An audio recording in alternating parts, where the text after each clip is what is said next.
So, today we're going to dive into one of the most terrifying, absolutely heart-stopping entries from Anne Frank's diary. This isn't just a story of hiding. This is an up-close look into the raw panic of the night the residents of the secret annex came face-to-face with discovery. And to really get the stakes here, we have to start with Anne's deepest fear as this whole thing was happening. It wasn't just about being captured, it was about total annihilation. This deep, chilling terror that her diary, her thoughts, her very voice would be lost to the world forever. Okay, so let's set the scene. It's so important to remember that the secret annex, it wasn't some kind of fortress. It was an incredibly fragile hiding place, just a whisper away from all the dangers of occupied Amsterdam. You know, what's so powerful about Anne's writing is how perfectly she captures this tension. Inside, they were trying to create this little bubble of normalcy, with schoolwork, meals, quiet talks. But literally right outside that wall, just beyond that hidden bookcase, was a world that wanted them dead. The only thing separating survival from discovery was, what, a few planks of wood and a little bit of luck? And on this one night, well, that luck seemed like it was about to run out. The usual tense silence of the evening was about to be completely shattered. It all started with just that, a single noise that didn't belong. In the suffocating quiet of the annex, where you analyze every single creak, this was the first spark of real alarm. And right away, the fear just skyrockets. See, this wasn't a car backfiring on the street or some cat in an alley. The threat wasn't outside. It was inside the building with them, down in the warehouse directly below their feet. And then, the sounds get clearer, more methodical. A metallic scrape, maybe a tool prying something open, then a footstep, and another one. This wasn't random. Someone was searching. The thieves were moving through the warehouse, and they were getting closer. Their reaction? It was immediate, completely instinctual. 8 people, all united in this one act of self-preservation. Absolute, total stillness. Any sound could give them away. A cough, a shuffle, even breathing too loudly could mean the end. It was this moment of suffocating, collective silence. And that's when this whole incident reaches its climax. The thin barrier between them and the intruders was about to be physically tested. This is the moment their worst nightmares almost became real. The approach was just terrifyingly deliberate. First, the footsteps leave the warehouse floor and start coming up the stairs leading right to their hiding spot. Then, they hear a tug at the bookcase that hides their entrance.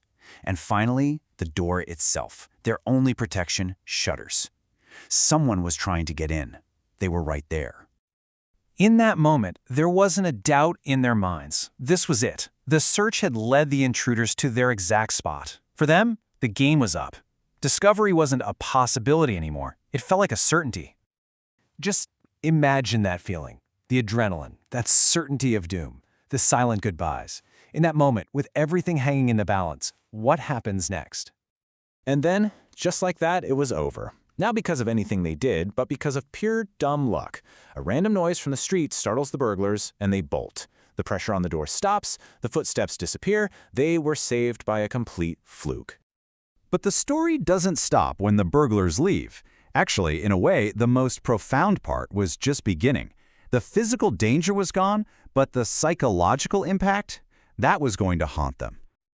I mean, you can't just go back to normal after something like that. The silence that came back to the annex wasn't peaceful anymore. It was heavy, filled with the memory of just how close they came. The emotional trauma became like a new, invisible resident living there with them. The aftermath was just huge. Any little illusion of safety they had managed to build was completely shattered.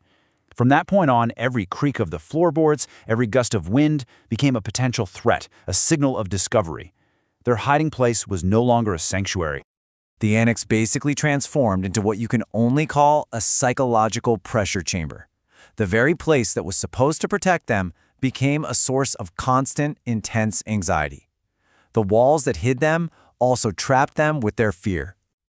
So why does this one story, this one single night, resonate so deeply with us?